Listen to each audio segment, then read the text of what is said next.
Welcome to the Magnetic Podcast. I am your host, Steve Schmidt, CEO and founder of Magnetic. Today, have my friend Neil from up north in Canada. And Neil Weitzman, CEO and founder of PORCH, as well as the founder and man behind RevenueX, fractional revenue expert across service and SaaS-based industries, is here to talk content today.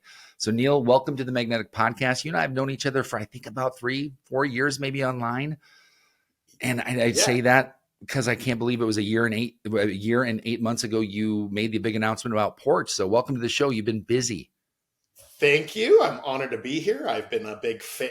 We're friends, and I've also been a big fan of what you do for a long time. So thank you for having me. And yes, I have been very busy as any founder, solopreneur, whatever word you want to use. Very busy, but I love what I do, and I'm excited to talk with you today. And you're working with your son now. So how's that going? Are you guys still keeping the peace? Yeah, I love it. Yes. I mean, he might answer differently. My son, Hunter, is my co-founder for, as you mentioned, thankfully, thank you for doing so. Yeah. PORCH is just, not to go too deep, but it's a community for immigrant entrepreneurs, community organization. We have memberships, and Hunter is my co-founder of that. And to answer your question, I never thought I'd say this because I would always be the person, Steve, that would say, don't work with family, don't work with friends, it's not going to work out. And you hear so many horror stories.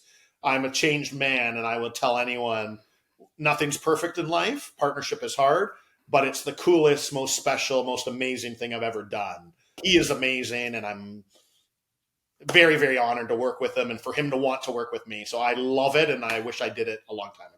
That's very cool. I know it can be the bond that breaks or sort of solidifies relationships. I think to your point, it's really sort of the expectation on the relationship. And I think that's where the strength can come. I guess I am now working with my partner, who is also my ex-wife, in the back of my head. So there's a lot of relationships at play. Sure.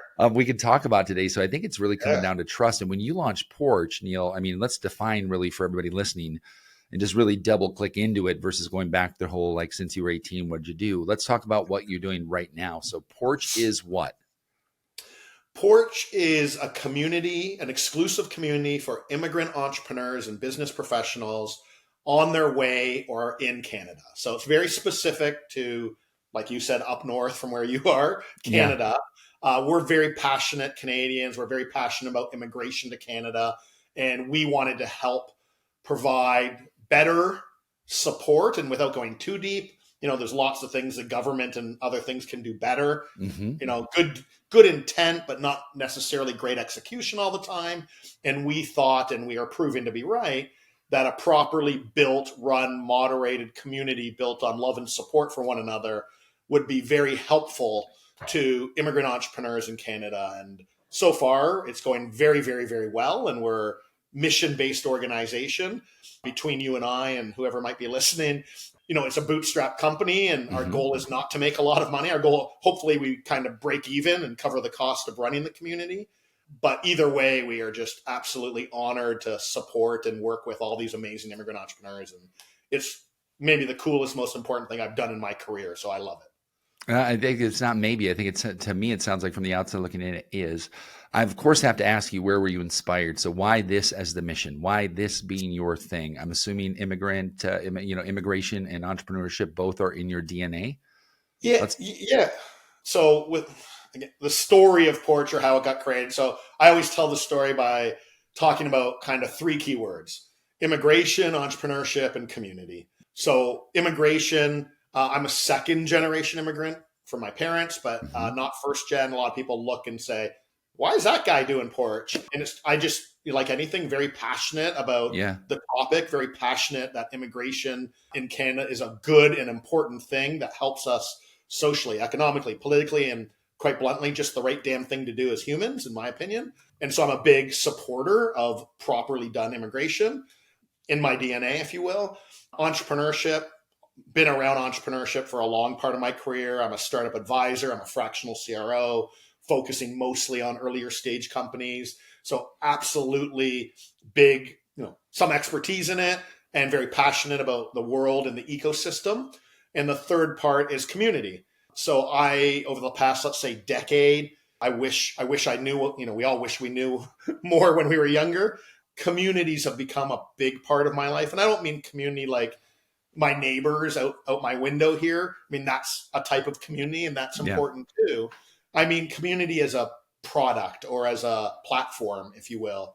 I've learned a ton in my career about it. I've been part of great communities, and I have myself, being someone from Canada who knows about Canada and generally the market, still has found incredible value in communities. Like Pavilion's a good example, right? I'm a big fan. I'm an ambassador and a fractional leader of the channel in Pavilion. Yeah, you've And been doing that for a while now. I have, and I love it. I'm a big fan of communities like Pavilion, and there's lots of good examples out there, right? Rev Genius is a great community. There's Yep. many of them in the sales and marketing world, but those gave me the, if you will, the idea that we need something like that for new immigrants to Canada to support them and help them learn and just be there for them. I ask 100 questions in Pavilion as an example. There was nothing like that for someone on their way to Canada who can help them and just support them. And so we built it, and it's going really well. And that's, that's why we started it, and that's how we started it. As I said, it's kind of like the mission of our life, if you will. Not to be overly dramatic, but I don't think so. I think it's also like to define, doing my pre-research like any good podcast host would be doing.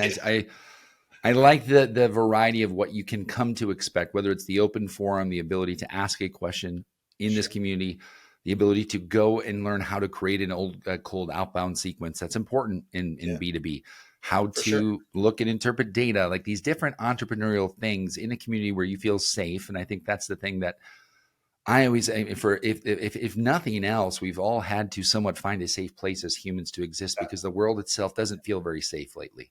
Yeah, I think that's the key. I think you nailed it, Steve. It's, a place to ask questions. Wow, big deal. So you can go do that on a live chat or ask the government. I mean, it's not about asking questions. It's about feeling comfortable and supported in non-judgmental place, a safe zone where you can ask anything and know that people are only there to help you and not to judge you. And I think that's the key. The culture, the culture we create within the community is the most important part. Yeah, yeah. Well, and you've said what a lot of people say, and I know you mean it, because I also know there's the people who start the right communities in my history, which is brief, but at least those who I've met have not been pursuing money as their number one mission. It's very much around something that it just seems like they can't exist without it. Like this thing has to happen. And I know that, a lot of people in this world of influencers and courses get this, it's $200, $300, $400 a month. What is it? And I go, well, to me, when I look at a community, it's really about time to value. I know what the amount of time is I have.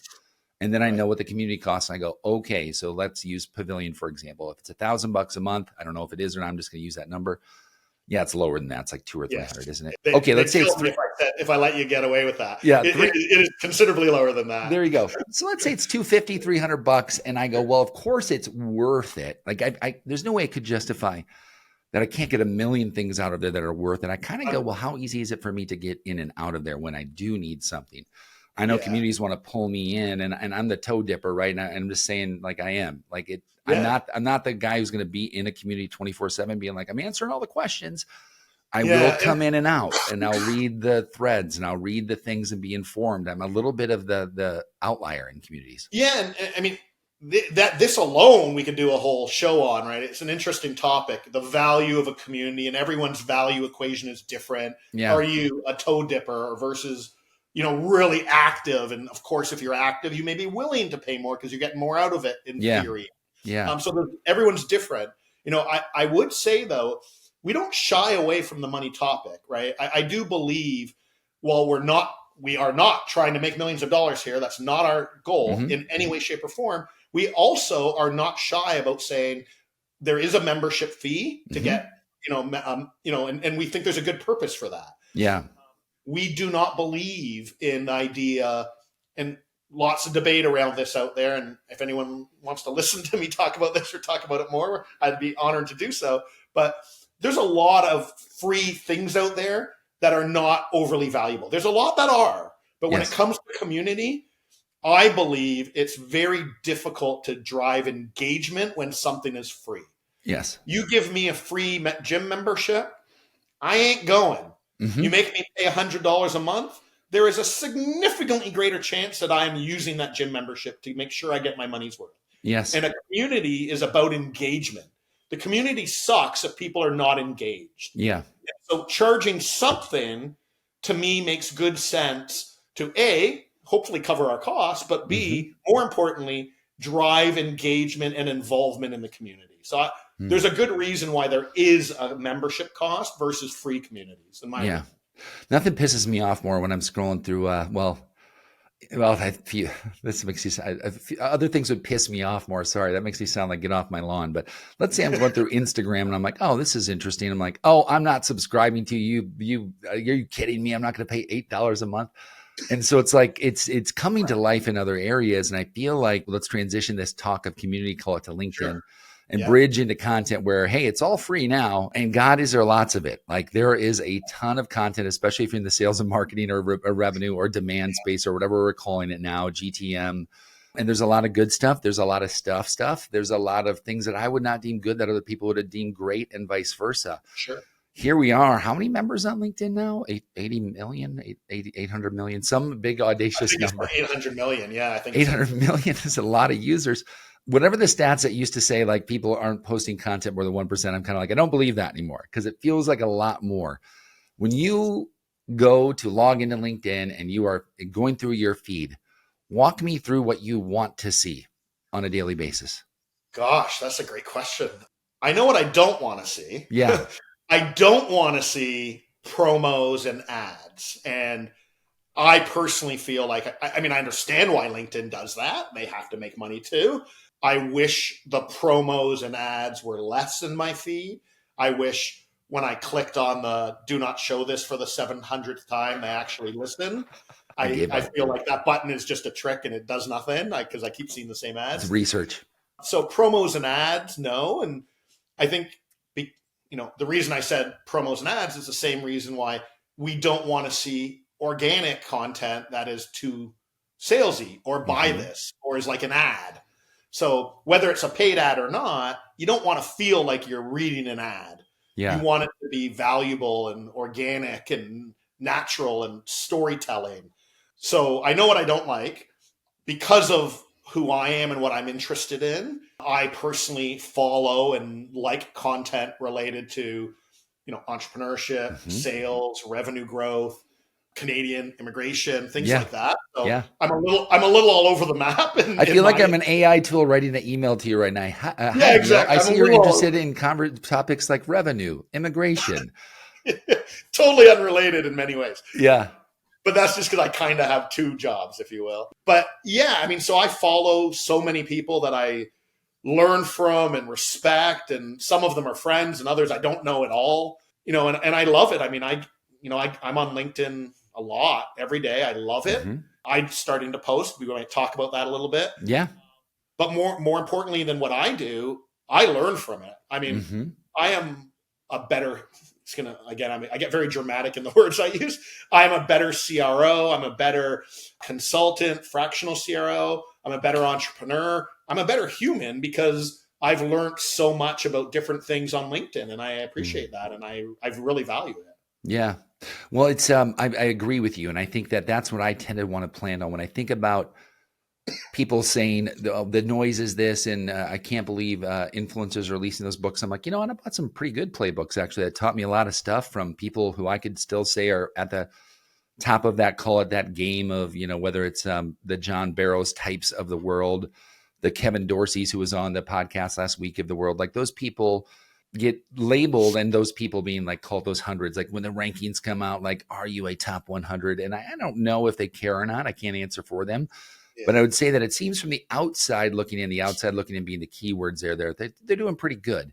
I think when you get on the inside of those people who are making a career based off of whether or not you click on their course to buy or not, they're not making a ton of money doing that. Yeah, I mean, it's an interesting talk. I mean, Kevin Dorsey is amazing. Legend. Great content, amazing. I've heard him speak. I know him a little bit.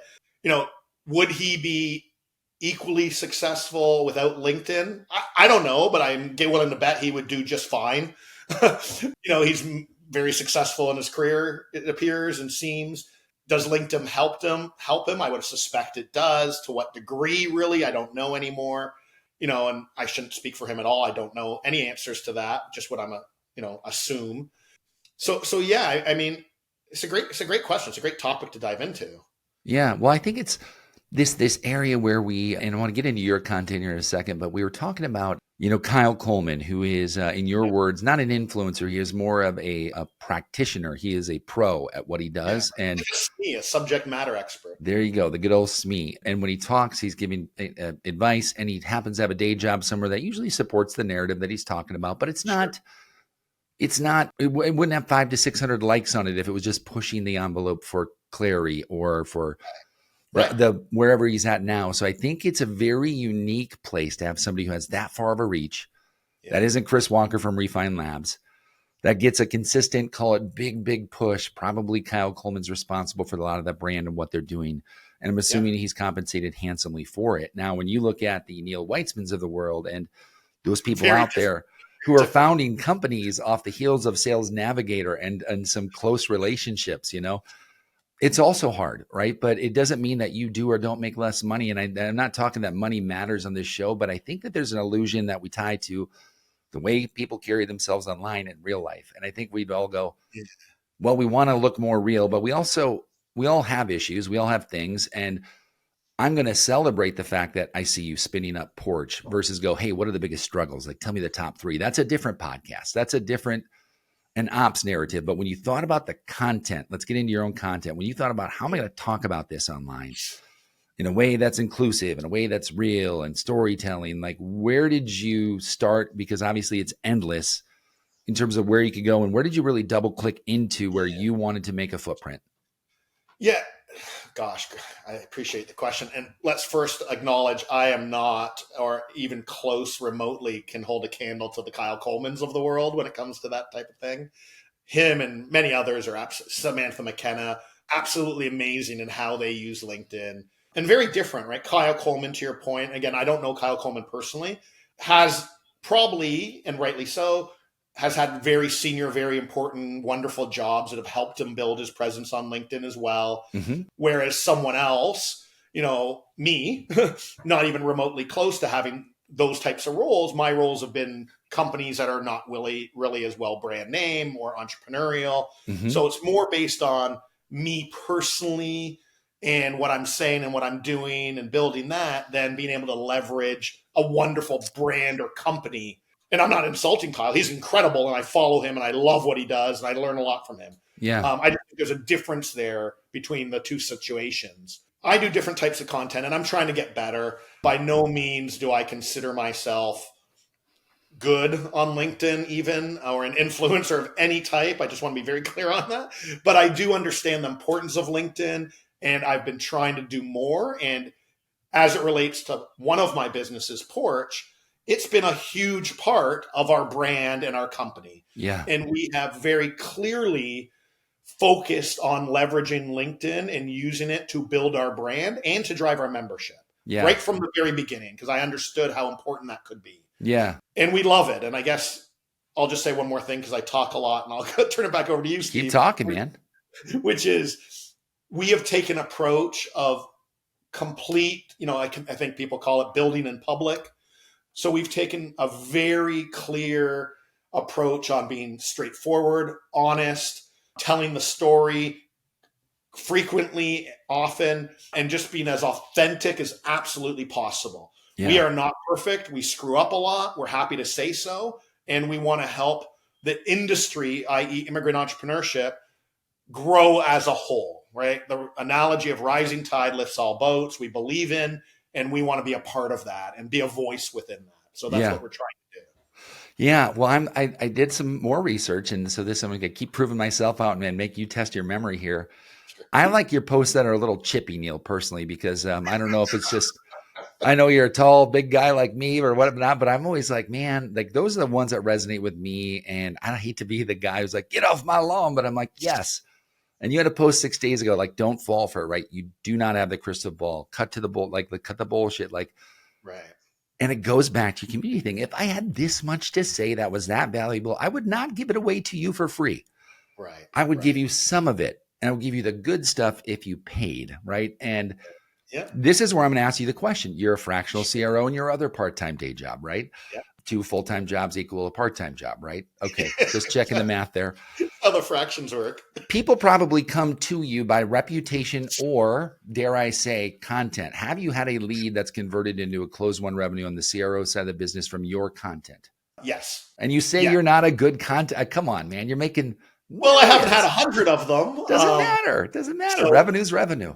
Yeah. So I believe deeply, or else I wouldn't be doing it, even though I do enjoy it. I mean, you got to spend your time on things that pay the bills eventually. Yeah. So on my fractional CRO side, I do content related to that and talk about sales and what I know and how hopefully I'm adding value because A, I enjoy it. B, I do believe it helps build my brand and show people that I know what I'm talking about and that it will and has a little bit, but will generate business directly or indirectly. And so I believe deeply in that. I recommend to my clients they should be doing more of it to help build their business. And I practice what I preach. So I have gotten lots of leads from it. And yes, some of those have converted. Look at that. I heard an analogy the other day, and I got to say it out loud to you to see if you think about it, because, not everybody that you follow can be your favorite follow, right? Just like in life, you need some songs that are like, I'm not going to change a channel. Yeah. It's kind of like Cheap Trick. They were always that band to me, like growing now up. We're dating ourselves. That we I know. both know. Yeah. Well, I mean, yeah, I really just did, but I never changed a channel, but I never was like, oh my God, this is a great song.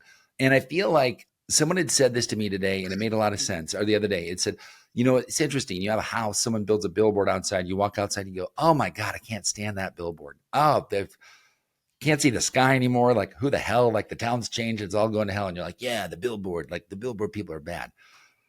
4 years later, you walk outside and someone in your family's having a heart attack and 911 is on the billboard or whatever. And you go, oh my God, thank God for the billboard. It's like, oh, it's so serendipitous, right?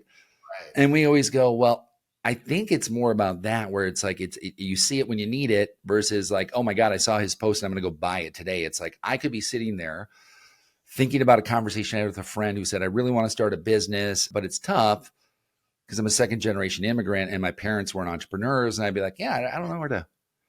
I see Neil's post and I go, that's it. That's it. Neil is the guy. I don't know anybody else who does that. I think that's how this works. Is that the way you play it, at least when you develop content? I try to think of content, and I think the good content people get it. It's like the long tail of marketing, right? Yeah. It's not a paid ad that you're saying, I'm paying $100 and I need 19 clicks to make this be profitable, like the paid ad world, if you will. I think most people who do content are thinking about it to say, every time I do something, it increases a little bit more of who I am, awareness, hopefully the value I can deliver. And at some point when the time comes, someone might say, I need a fractional CRO. And I know one, and I remember seeing this guy Neil's content about being that. And so I'm going to look him up. And I think that happens a lot. Yeah. I think it's possible that at any given moment, someone may need a fractional CRO. They happen to come across my post for the very first time and they click and they contact me. I just think that's way less likely than to your point, the building your brand presence so that people just know me and will refer people to me and know that I exist. Yep. And eventually that will convert in different ways. Okay. Very cool. I want to get your thoughts on some newer things on LinkedIn to share with the audience. Sure. Once in a while, we get asked to weigh in as thought leader, expertise, or whatever it's called, and you get asked to respond. Is that something that you actively do, or have you tried that? It's interesting. Yes. And Hunter, my co-founder and son, did too. He does it quite a bit, and he became a top community voice very quickly, frankly. So I'm still trying to get my head around, do these things actually mean anything? Here's why. And I know you have more expertise than I do in this, Steve, but my son Hunter, in like 30 days, by starting to do some of those weigh in here, became a top community voice. Now, Yeah. should he be? I mean, I think he's pretty damn amazing. But is he truly a top community voice across the world of LinkedIn? I don't know, man. You could probably debate that. Yeah. I became very quickly a top sales coaching voice. Yeah. And I got to tell you, I think I filled out like 5 things when they asked me to. Do I think I am a good sales coach and should be listened to? Yes, I do. But did I do anything to earn that from a LinkedIn perspective? I don't know how they figure those things out. Yeah. I have another example where somebody I know has like 300 followers on LinkedIn and connections, and they may be great quality, but they're not really overly present on LinkedIn much. Yep. I think they told me they literally filled out like 3 of those survey type of questions, and now they are a top voice. Oh, I forget good. which one. Yeah. I think it's like a top contract voice or something. They can't remember their password, but they are a top voice. Well, that's what I mean. So Yeah. I don't know how valuable those are. I see people touting and promoting, I'm a top this, I'm a top that, Yeah. just like I'm a top 100 on this list. I don't pay attention to it. You're the first person that I told that I'm a top sales coaching voice. I didn't do a I'm going to post tell on everybody. it. That's the name of the podcast now. Is So I don't know. Voted top LinkedIn sales coach. So I don't put a lot of trust in those things myself. I don't Well, know. Everyone's different. But. I look at it, let's look at the advertising business, right? So would you rather pay for something that you don't know if it's real or not, or something that you know for a fact is probably a lie? And that's what I come out and say, like, I think the part maybe people don't like is we just don't know. Like, we don't know if Neil's a good guy or a bad guy, a good CRO or a bad CRO. Right. And I would say the mistake people can make, and they've hired me for this for the wrong reason. So I just want to be clear. This is me too. You like my content, so you hire me. Well, unless I'm doing what I do now, which is writing content, and like, you were, oh, I like your content. Let's hire your lead gen company. It's like, well, those 2 things are a little different. And that had its own list of hard knocks and great things too in pushing the envelope so hard in that area. Now I get to help one of the top lead gen firms, like truly top, like been around for a long time. And it's great because I'm like, I'm just going to write for you all the shit I would have written for myself. And they're growing, and I'm like, good, because soon people will hate you. This is gonna be great. Like, just wait, it's coming. And like, you see this little rise where people kind of feel this thing, Neil. I don't know if you see this as maybe you look across to some of your peers, if they get going on LinkedIn where they get excited about it, and then they get overly excited. They might get some leads, and all of a sudden they're all in on LinkedIn. And I feel like telling those people, it's just like anything else. If you need to pace yourself, whether it's your expectations of your post being liked, you ever getting a lead, let alone getting consistent leads, right? Because if a customer left you in 3 months, you'd have to go get another one. And that's where I get nervous, is I go, is it really the funnel maybe a lot of people think it is? Because it's certainly not predictable that just because you write great content, that everybody's going to want to pay money for your service, unless you're, maybe doing a $10 ebook, then maybe, because then it's more like a consumer transaction. But I'm paying $250K a year for Neil. Like, that might be more than one post that it's going to take me to really get used to him, because on top of that, I don't even know if what he's typing was written by him. Yeah, I fully agree. And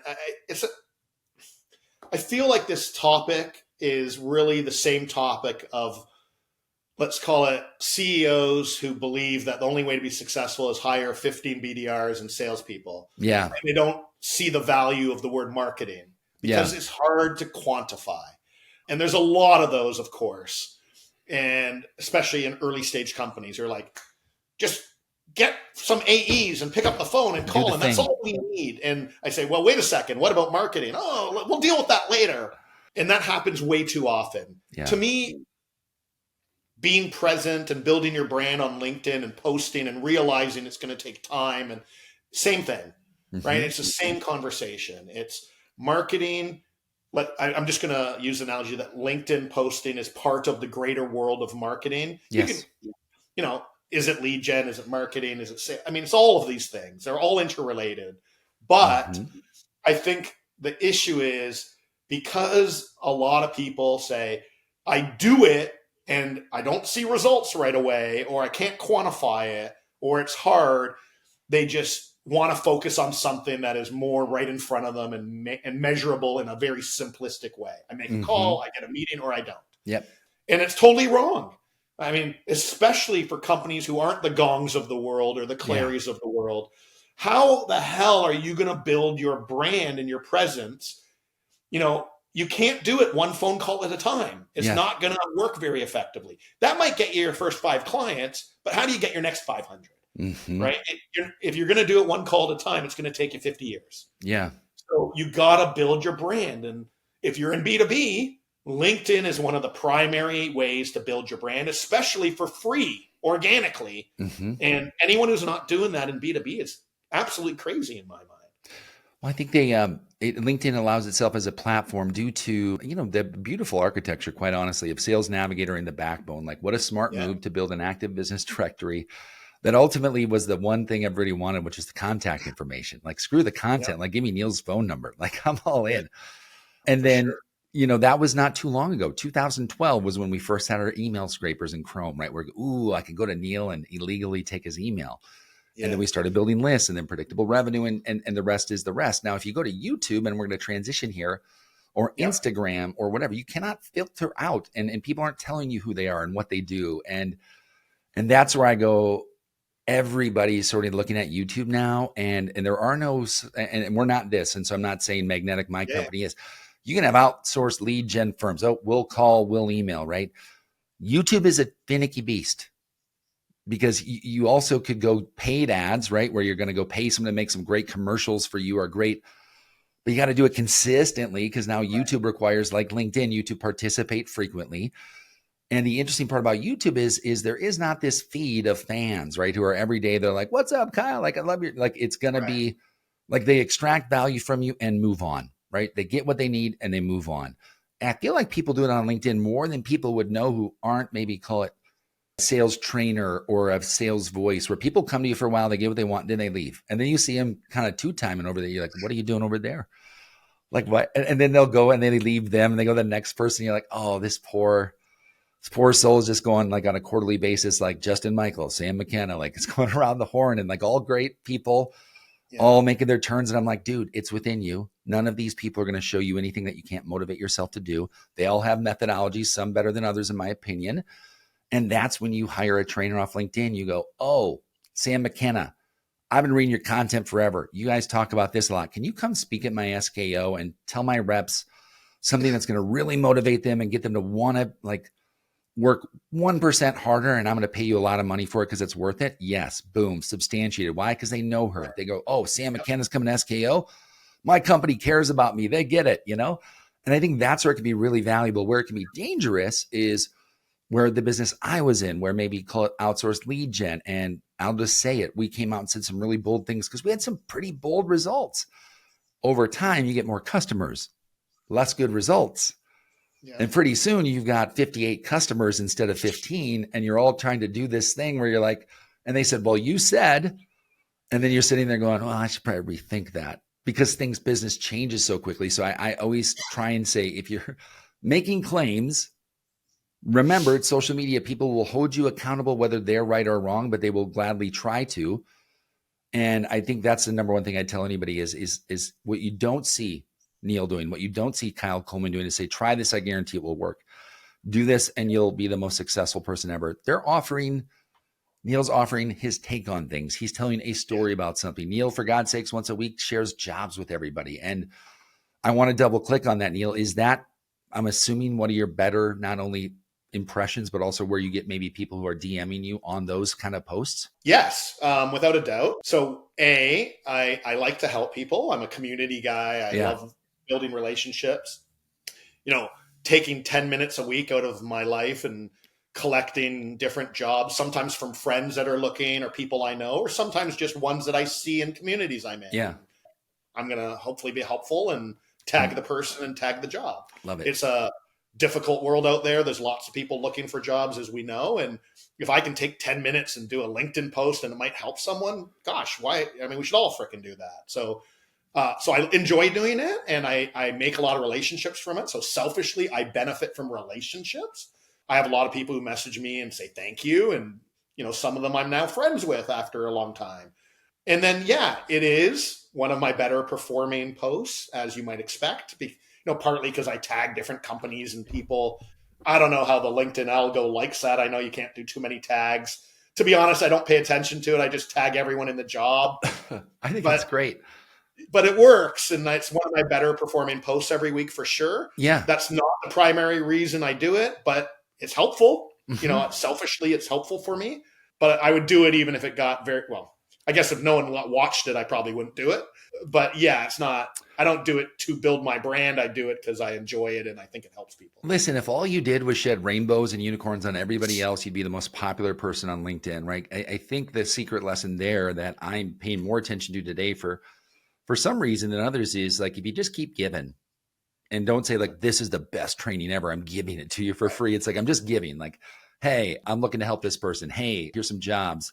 I think that truly is this secret. Like Kyle Coleman is giving, right? He's giving free knowledge away. People find it valuable. And therefore people keep coming back to the well. If Kyle Coleman said, I'm going to stand on the mountain and tell you why I'm right, and he'd have less people.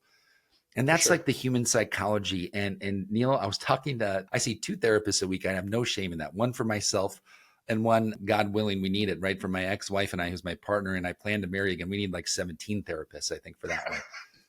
And he said to me, it make no difference. Online is no different from other areas of life. You see people quickly run to leaders. They take to them quickly, very charismatic people, right? And they say the thing, like unlike in real life, is you don't always see the ugliness unfold. Yeah. Like in real life, things get, you catch people kind of before that and go, well, that kind of person's full of shit. And online, you almost need to hear like, oh, well, maybe that person that this person worked with, maybe they weren't all that they were cracked up to be. And I want to talk about communities and this power of dark social. So I'm actually not going to spend too much time on the negative part, but like, okay, where does that have repercussions? So when do you see in the communities you're in, people come and say, hey, has anybody ever worked with this company? Hey, does anybody know about this company? Is there really that impact on the back end?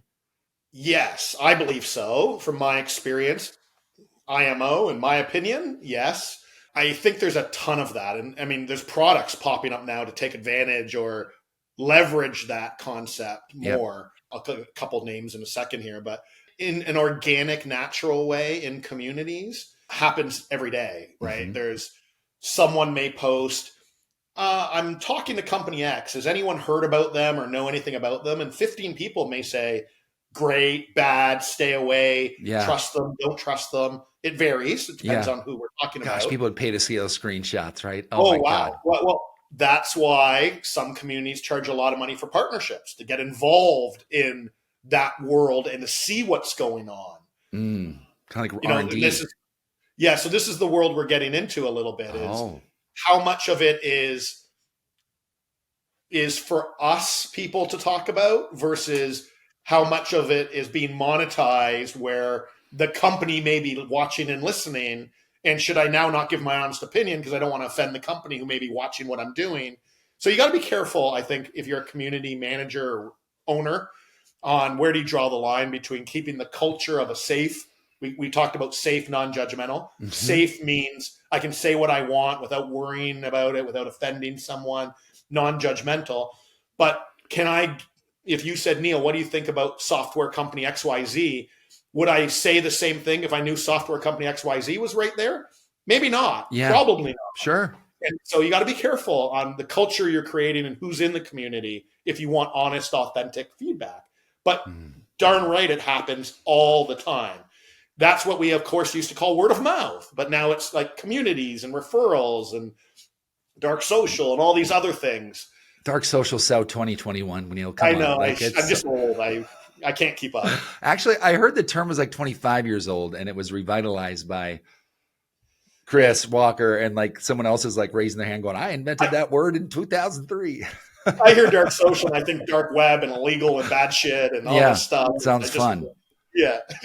Sounds like my high school. The other thing really quick, Steve, is there's other products out there that really get into leveraging what some people refer to now as the go-to network, right? So whether it happens in your community, in a community or elsewhere, right? You may have heard of and talk about people who know how to do content and build their brand, ComSor. Yeah. Who I think you're probably familiar with, Mac Mm-hmm. Redden and team. Yep. Amazing content, created a brand on nothing but content and great creative ideas, Yeah. and now is doing fantastic. Their tool, Bronto, is all about leveraging your go-to network and understanding who knows who and how do I get warm introductions and warm referrals so that I can learn about businesses and companies and get introductions in a very natural way, which I just love the concept and the idea of. They're amazing, and I use their Is it tools. Bronto? Yeah, the corporation is Comsor, but the product that they have is called Bronto. Yes. Okay, sure. Okay, Comsort. Comsort, COMSOR. I just want to make sure all the listeners. Yeah, and they're amazing. Mac Redden, follow him. Yeah, so there's, communities are a product, if you will, or a tool where we exchange information. And then there's, of course, software products like Bronto and others that you can leverage for this type of thing as well. So, Oh, yeah, Mac Redden. I know this guy. Yeah, okay. I was like, there we go. That's where it makes sense. So Comsor has this product where you can now take and leverage that. That's super cool. No, I didn't know that until you joined the show. Cool. Yeah. Yeah, you should check it out. It's very cool. And then maybe I'll tell Mac he owes me a referral fee. Yeah, there you go. Well, it looks like he does have really good content. Like, by the way, He's I love awesome. this, like how we took over LinkedIn without spending any money. Like, I'm going to click and read that. His whole team's awesome. He works with his sister who is involved, Katrine. She's amazing. She has a great podcast. So they're all amazing. The whole team is incredible. In Denmark too. Okay, cool. I'm seeing so many people over in EMEA right now kind of come up with these ancillary Chrome solutions. Right. And I think it's like this thin layer of the tech stack is going to not only be the future because of spend, just because there's so many AI solutions out there that we've all been just confused. I will say from personal experience, I don't think we're there yet where AI messaging is taking hold. At least I'm not confident in it myself. I've also done tests, Neil, and I'd love to get your, we've got about 7 minutes here. I want to get through some revenue questions. My God, Sure. You and I kind of do the same thing. So this is super fun for me. Okay. I found through testing and looking at the data that I own, which is, I think, about 680,000 emails last year, went on across the 7 clients I work with. And personalization did not pay the bills. Relevance, when really written well, absolutely outperformed personalization. Part of the reason and the limitation for that, I will say, was we had to use AI because we were scaling big TAMs. Question to you is, what is your take if someone comes to you and says, hey, Neil, I want to hire you as a CRO. I also want to know your take on AI because we got to scale big and like just push bots out across us. You're going to say time out, like let's stop and talk about this, or what is your take and stance on that right now? I think of AI. So I would say time out. Let's talk about this like you just did. I don't trust AI to write me good emails, not without reviewing deeply and editing and customizing for my persona and ideally the individual in many cases. I think AI should be mostly, I'll keep the topic to email writing here. Mm-hmm. Of course, there's all kinds of uses of AI for list creation and all kinds of things. But as it relates to email writing, I think it's how do we leverage it to improve our efficiency, to save us some time. By all means, we should be doing that as much as possible. But do I want my team to send out an email that was AI generated without looking at it, making sure it's perfect, and also customizing it based on the individual, or at the very least, the very clear buyer persona? Mm-hmm. The answer is no. I'm not a, I hate the word spray and pray, but I'm quality over quantity. Let's get it right. Let's make sure we pay attention. I'd rather spend 10 minutes on an email that increases my chance of success tenfold than write 10 emails in 1 minute each and not be confident they're going to be effective. So I believe that, quality over quantity. Once you figure it out, the quality, great. Let's do that as many times as we can, as often as we can, but start with getting it right and quality. What is those ingredients that make the perfect cake? And then let's make as many cakes as we can, but let's think of it from that perspective, not the other way around. Yeah. Good take on it. I think it's a healthy take. I think it's a not a yes or no take. It's a realistic take, which says here we are, 1 year into this thing of really one small sliver of what AI can do. It's called writing emails. I do know a lot of people fell in love with the idea though, or hated it because they thought it would relate directly correlated to an FTE slot for an SDR. It's no secret, moving to the next question, that the SDR model has been inefficient as a top roll up. Now, that's not saying SDRs are bad. That's not saying that that's accurate outside of, I think, really good quantitative and qualitative data with a group that does the study every year. I believe it's the Bench Group. Yeah. And it looks like SDRs keep becoming more expensive and contributing more. Do you feel like we're going to have right sizing of expectations out of that, what that role really is? Or do you think we are going to see just different models of what that means and really no one set model, as it's going to just kind of become a mess as people try to figure out how to fix it? Yeah, great question. I mean, I don't have a perfect answer. I think we all have a habit of making comments, especially on LinkedIn, a lot of people that treat everything the same, and it's not.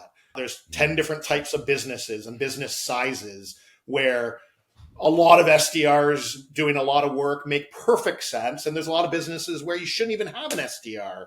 It makes no sense. Ever. And the financials don't. So there's tons of variations. Every business is different. So I think that's the first point. Do I think in any of those businesses, the role of the SDR is changing because of AI? 100%. Again, from how do we use technology, or let's call it AI in this discussion, to be a better SDR? What can I do using technology and AI versus doing manually yesterday? There's a lot of things. So can I get my SDRs to use their brains and skills 7 hours a day instead of just 2 hours a day, because the rest of the time they're now leveraging technology to do what they did manually before? Of course I should be doing that, right? I used to use a term I learned many years ago. Many people have heard it: right person, right job. Yeah. Right. So don't get a CRO to do the job of SDR. Don't get the SDR to do the job of a executive admin. And don't, in this example, let's use that same analogy. Don't get an SDR to do the job of something that AI can do. Right person or right technology for the right job. So if technology can help us, let's do that and let the SDR do what their sales skills can leverage, and let them do that. I'm going to use this last question to go. I'm going to use this against you with what you just said in a very fun way. Oh, no. So what you just said is I do agree with: right person, right job. Well, we all think we're a content writer and a CEO and a CRO and an SDR, right? Some would argue, well, stick to your job and let the marketers write. Oh God, I just said that. What is your take on that? Do you think writing is more of a fundamental human right or an artistic expression, or some modality that we need to exist in so we can stay sane? What would you think of? What was your description of that statement as it relates to content writing? Yeah, I mean, the statement that, well, if one right person, right job, well, if all of us should be writing content, don't we have jobs to do that aren't writing content? Yeah, it's a great point. I think to each their own, I think is the fair way to say it. Yeah. So I think, first of all, a CEO, let's use a CEO, right? Mm-hmm. CEOs who leverage LinkedIn and tell their story and represent their company because they're a CEO and they can leverage that title, often do very well and help their company in many ways and bring in leads and business for the company because they're writing and posting on LinkedIn. I believe that deeply and I recommend it. Mm-hmm. Does the CEO have to be, is he a writer or is she a writer? Maybe not, but I don't think on LinkedIn you need to be perfect at it. LinkedIn allows you to just be yourself. You can be a great writer, you can be a terrible writer. That doesn't mean you can't still be valuable and entertaining and add value, whether you're a great writer or not a great writer, in my opinion. Yeah. However, it takes time. So the CEO in this example needs to see the value and want to do it. If he doesn't want to do it, if she doesn't want to do it, it's going to suck because they're not going to find the time. It's not going to be consistent. So should you hire a ghostwriter, right person, right job, which is a whole nother topic probably for another day, which I also have no issues with. I just think you got to be honest about it. Yeah. I don't want to see Steve, the CEO, say, oh, look at all my content that I'm writing. And then I find out it's a ghostwriter and he's just lying to me. So I think you just got to be honest about it. If you want to hire a ghostwriter to help you, there's nothing wrong with that. But just let's be transparent and authentic. Yeah. I love that. So Neil, when people want to find you, where can they find you online, talking about Porch and helping startup founders 1 to 50 million or so, as your fractional revenue advisory does on a daily basis? Yeah, thank you. I've enjoyed this very, very much. I think we've talked about like 20 different topics, Yeah. so this was an awesome, fun time. Yeah. To find me, find me on LinkedIn. Obviously we've talked a lot about that, so please find me on LinkedIn. I'm happy to chat and meet people. My fractional CRO business is called RevenueX, www.revenuex.ca. And for anyone who is a supporter of immigrant entrepreneurship, Canadian specific in this case, or even better, if you're listening, you're an immigrant entrepreneur or business professional, and you're interested in learning more, www.porchcommunity.com or .ca, either one will work. And we'd be honored to talk to you. So thank you for allowing me to say that, Steve. I love it. Thank you, Neil, for spending time with us today, coming down south to Sioux Falls, South Dakota. Love it. From Canada on the Magnetic Podcast. Neil Weitzman, ladies and gentlemen, a man, a myth, a legend. I know he says he's not that great on LinkedIn, but Neil, you're one of my 20 people I follow every day that I have my little dinghy on, so he must be doing something well. So appreciate your time today, sir.